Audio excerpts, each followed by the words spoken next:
Bismillahirrahmanirrahim. Alhamdulillahi rabbil alamin. Wa bihi nasta'in ala umur dunya waddin. Nastaghfiruhu wa nastahdihi wa natubu ilaihi wa natawakkalu alaihi. Wa na'udzu bihi min shururi anfusina wa min sayyiati a'malina. Man yahdihillahu fala mudilla lahu wa huwal muhtad.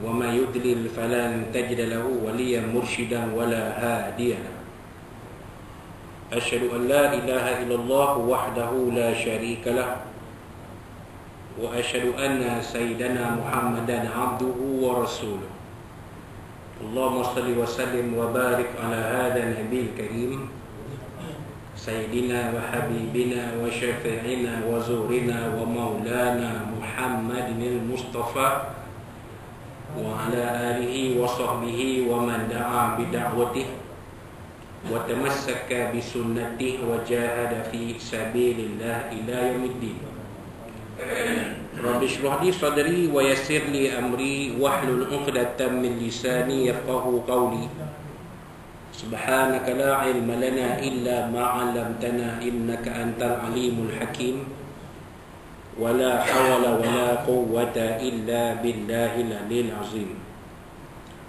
اللهم افتح علينا حكمتك وانشر علينا من خزائن رحمتك يا أرحم الراحمين اللهم أرنا الحق حقا وارزقنا اتباعه وأرنا الباطل باطلا وارزقنا اجتنابه قال الله سبحانه وتعالى في كتابه العزيز أعوذ بالله من الشيطان الرجيم وما أمروا إلا ليعبدوا الله مخلصين له الدين حنفاء ويقيموا الصلاة ويؤتوا الزكاة وذلك دين القيمة صدق الله العظيم وقال نبينا سيدنا محمد صلى الله عليه وصحبه وسلم Sallu kama ra'aitumuni usalli atau kama qala sadaqa Rasulullah sallallahu alaihi wasallam. Tuan-tuan, puan-puan, ahli jemaah surau Al-Falah IPK Perak untuk sekalian rahimakumullah. Assalamualaikum warahmatullahi wabarakatuh. Mabak alhamdulillah pada hari Khamis ini 4 Jamadul Awal 1443 Hijriah bersamaan 9 Disember 2021 masih kita panjatkan segala puji dan syukur kepada Allah Subhanahu Wa Taala kita telah sama-sama menunaikan salat fardu sembahyang fardu zuhur berjemaah yang dipimpin oleh tuan imam kita Al-Fadhil Ustaz Mazli Nuri bin Mori hafizahullah taala yang juga dikenali di kalangan kita sebagai Ustaz Pak Lang. Jadi kalau tuan-tuan ada terdengar nama Ustaz Pak Lang tu, itulah dia tuan imam kita tadi. Ya, terima kasih diucapkan kepada Al-Fadhil Ustaz yang mengimamkan solat zuhur berjemaah sebentar tadi. Ya, dan alhamdulillah pemimpin kita, ketua kita yang dikasihi, yang dihormati, Datuk Pahlawan, Ketua Polis Perak kita sama-sama berjamaah mendirikan solat zuhur bersama-sama dengan kita. Jadi itulah dia, ya, apa yang disebut sebagai kepimpinan melalui tauladan. Jadi apabila pemimpin kita yang dikasihi bersama-sama kita menunaikan solat fardu berjemaah, maka ia menjadi satu suntikan dan motivasi untuk kita memperbanyakkan lagi amalan-amalan seperti solat jemaah, bukan sahaja di surau Al-Falah IPK Perak ini, tetapi di tempat kita masing-masing. Jadi kalau dah pemimpin kita yang jadual kerjanya sangat padat, jadual kerjanya sentiasa penuh, masih berkesempatan untuk menunaikan solat fardu berjemaah bersama-sama kita, maka kita warga IPK Perak yang biasa-biasa ni seharusnya lebih-lebih lagi kita menunaikan solat fardu berjemaah, terutamanya di Surau Al-Falah IPK Perak ni. Sebab apa tuan-tuan? Kerana solat yang didirikan, solat fardu didirikan hanya 2 waktu sahaja, iaitu waktu zuhur dan waktu asar. 3 waktu lain yang ada, kalau ada pun imam makmum tu mungkin dari kalangan jin Islam. Gitulah, walaupun saya tak pernah jumpa lah. Sepanjang saya berada di IPK Perak dari 2008 hinggalah ke saat dan ketika ini, dah cukup 13 tahun, nak masuk tahun ke-14. Belum pernah jumpa lagi jin Islam tumpang sembahyang di Surau Al-Falah ni, tak pernah jumpa lagi. Tapi kita sebagai warga IPK Perak ni, itulah kesempatan yang masih ada untuk kita, solat zuhur dan solat asar. Jadi kita ambillah kesempatan yang ada, dan alhamdulillah yang ada ni pun dah cukup baik alhamdulillah. Sebab kita melihat ada juga sahabat-sahabat kita yang tidak berkesempatan untuk hadir solat zuhur berjemaah ni atas tuntutan tugas, atas hal-hal peribadi, urusan keluarga. Jadi mungkin mereka akan turun ke surau ni untuk solat asar pula. Jadi kita yang dah solat zuhur ni, alhamdulillah, kita mudah-mudahan dikurniakan ganjaran yang sebaik-baik menjadi Allah Subhanahu Wa Taala. Dan tuan-tuan menunggu untuk majlis ilmu ni yang merupakan satu taman dari taman-taman syurga Allah Subhanahu Wa Taala, maka tuan-tuan akan dikurniakan rahmat yang dibawa turun oleh malaikat. Tuan-tuan, puan-puan akan dikurniakan ketenangan, sakinah, itu ketenangan ketika berada dalam majlis ilmu ni. Dan tuan-tuan, puan-puan akan dikurniakan ganjaran yang sebaik dari Allah SWT. Jadi seperti mana biasa kita mengupas isi kandungan kitab Safinatun Najah yang disusun oleh Syekh Al-Fadil Al-Alim Al-Fadil Salim bin Sumair Al-Hadrami rahimahullah taala. Jadi kita sampai kepada fasal yang berikutnya, iaitu fasal yang ke-39. Pada muka surat 73, fasal yang ke-39 diberi tajuk oleh penterjemah kitab ini Al-Fadil Ustaz Al-Yasa bin Puan Guru Ustaz Haji Berhan hafizahullah taala, sahabat lama saya lah. Sahabat lama saya di Jabatan Hal Ehwal Agama Islam Negeri Sembilan dahulu. Beliau lah yang menterjemahkan kitab ini. Jadi tajuk yang diberi oleh beliau ialah Sunat Ab'ad, fasal yang ke-39, di mana dalam fasal yang ke-38 kita ada menyentuh tentang perkara-perkara yang menyebabkan seseorang itu sunat melakukan sujud sahwi ketika dalam solat. Antaranya ialah pertamanya meninggalkan sunat, perkara sunat ab'ad, atau meninggalkan sebahagian daripada sunat ab'ad. Jadi apa sunat ab'ad? Faslun ab'adus salati sab'atun. Sunat ab'ad dalam semayang ini ada 7. Ada 7. Sunat ab'ad dalam semayang ni ada 7. Perkara sunat dalam semayang ada 2. Pertamanya sunat ab'ad dan keduanya sunat hayat. Sunat ab'ad ni adalah sunat yang berat. Kalau kita tinggal, disunatkan kepada kita melakukan sujud sahwi, disunatkan. Jadi kalau kita teringat sebelum salam, lepas ayat akhir innaka hamidum majid, kita sujudlah sekali dan membaca subhanal man la yanamu wa la yasum. Masucilah Allah yang tidak tidur dan tidak lupa. Sebab sifat tidur, sifat lupa ni sifat manusia, sifat makhluk, sifat manusia lah. Nabi SAW bersabda, innamal insan la yakhlu anil khata'i wa nisyan. Sesungguhnya manusia ini tidak akan lepas, tidak akan sunyi, tidak akan tertinggal dari sifat lupa, salah dan sifat lupa. Semua orang buat salah, semua orang ada lupa. Kan?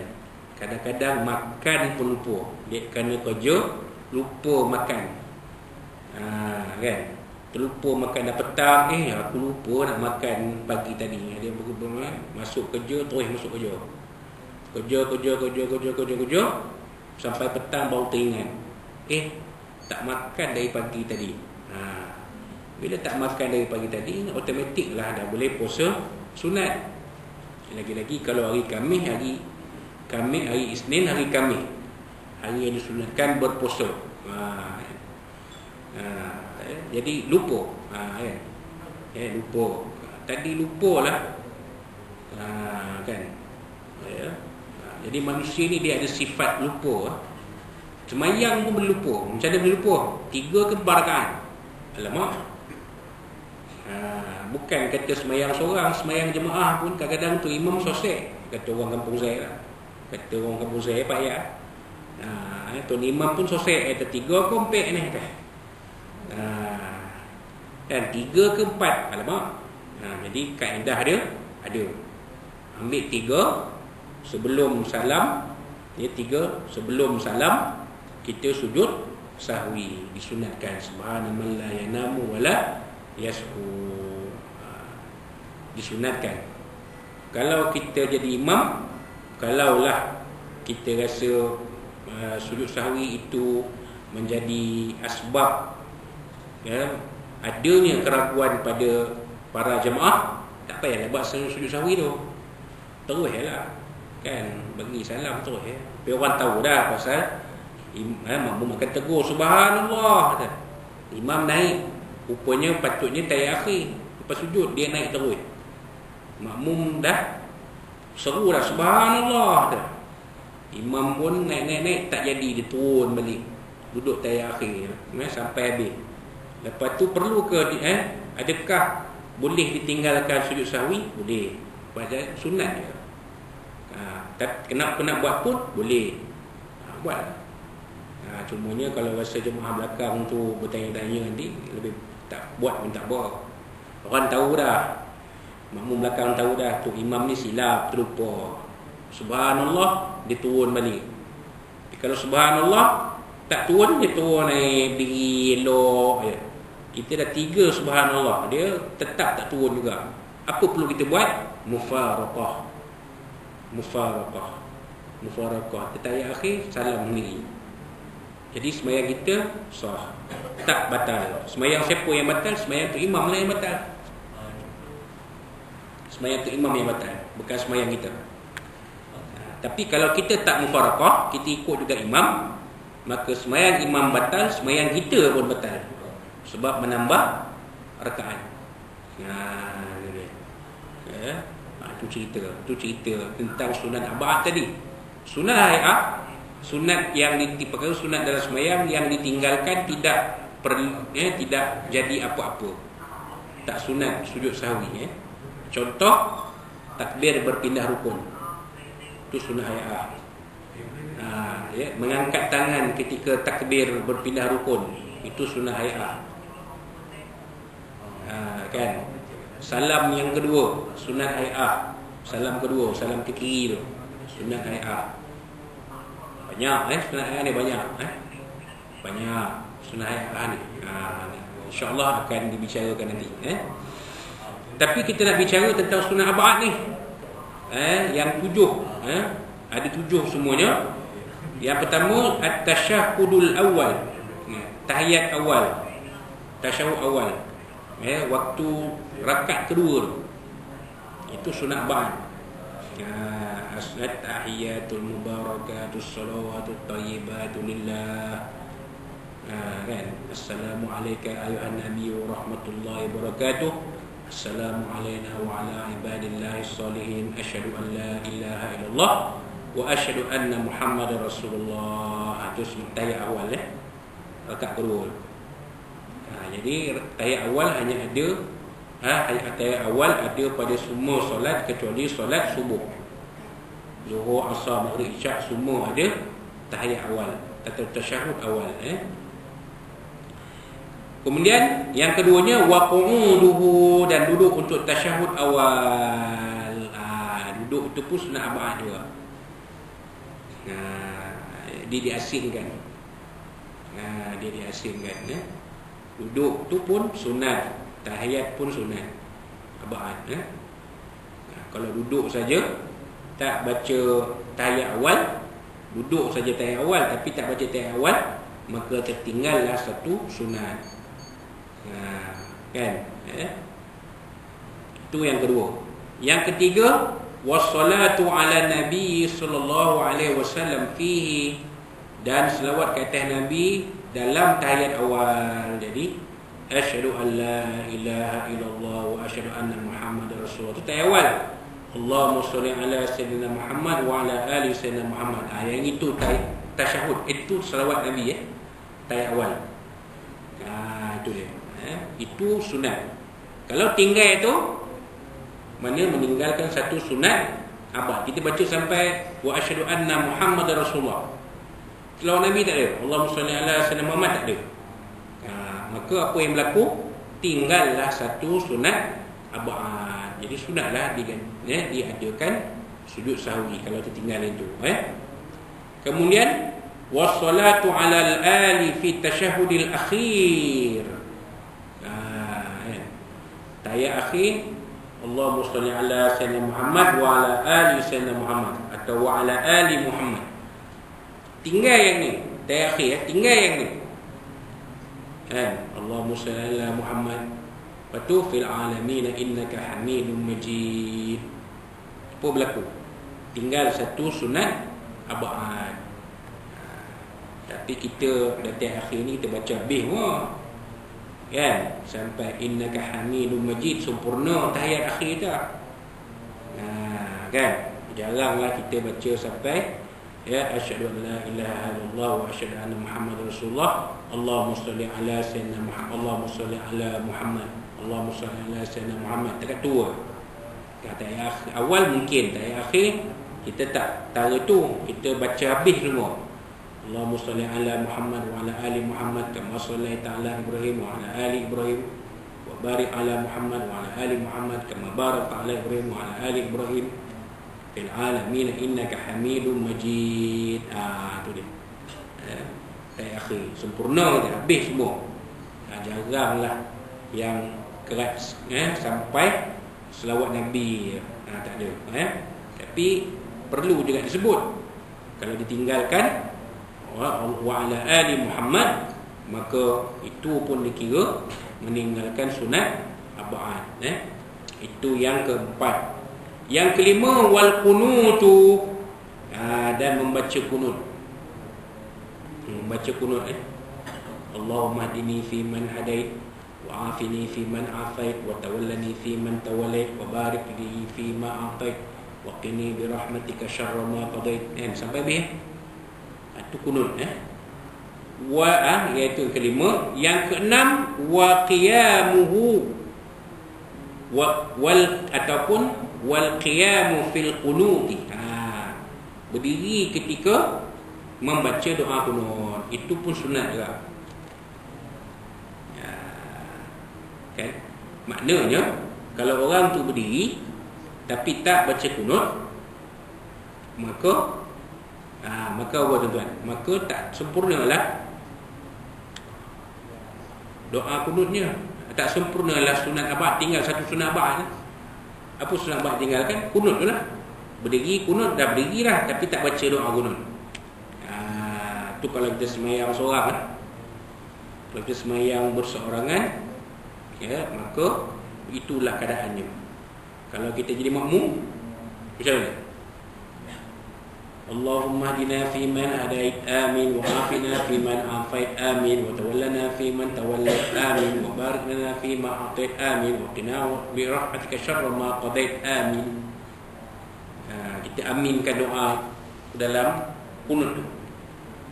Adakah dikira membaca kunut? Ya, sebab kita makmum, kita imam yang baca, kita aminkan. Apabila kunut yang tiada, yang bukan lafaz doa, fa inna taqdi wa la yuqda alaik, itu al-madhu. pujian-pujian kepada Allah SWT, yang itu dia bukan doa. Jadi kena baca. Fa anna taqdi wa la yudu alaik wa la yazun wa la yazun alaik tabarak rabbana wa ta'ala lakal hamdu ala ma qadit nastaghfiruka wa natubu ilaik. Itu kena baca. Padahal dia bukan doa. Dia bukan doa. Dia adalah ucapan puji-pujian kepada Allah Subhanahu Wa Taala. Kan?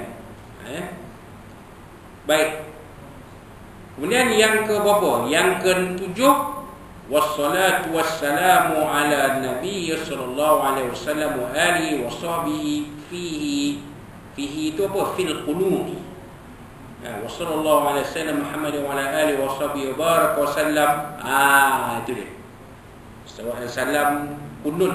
Sallallahu alaihi wasallam pada doa kunut tu pun kalau tinggal wa anastaghfiruka wa natubu ilaik, Allahu akbar, tun tak baca selawat pada Nabi sallallahu alaihi wasallam Muhammad wa ala alihi washabihi wasallam, tak baca selawat Nabi tu dalam kunut tu, jadi kita meninggalkan satu sunat abad dalam solat, maka disunatkan kita sujud sahwi. Tu dia cerita. Tu sunat abad. Ini sunat abad ni sunat yang berat.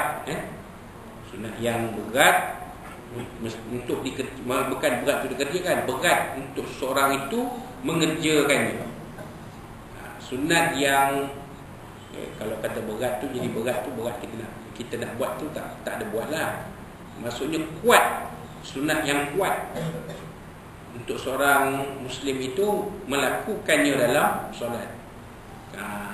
Jadi ada 7 yang kita uraikan tadi. Pertamanya tahiyat awal, tasyahud awal. Yang kedua duduk untuk tasyahud awal. Yang ketiga selawat ke atas Nabi SAW pada tasyahud awal. Yang keempat selawat ke atas keluarga baginda pada tasyahud akhir. Yang keempat, yang kelima membaca doa kunut. Yang keenam berdiri untuk membaca kunut. Dan yang ketujuh akhir sekali selawat dan salam ke atas Nabi SAW, keluarganya, keluarga baginda, sahabat baginda dalam doa kunut. Itu dia. Kita akan sambung. Kita selesai membincangkan tentang sunat abad dalam solat. InsyaAllah pada bulan kita akan datang kita akan sambung dengan fasal yang berikutnya, itu fasal yang ke-40. Tajuknya perkara yang membatalkan solat. Ini nak kena tahu ni. Ini kena tahu. Apakah dia perkara yang membatalkan solat? Kita kena faham. Sebab tak banyak yang kita ingat semuanya, tak banyak. Paling tidak pun kita ingat kalau terkentut batal sembahyang. Itu kita ingat.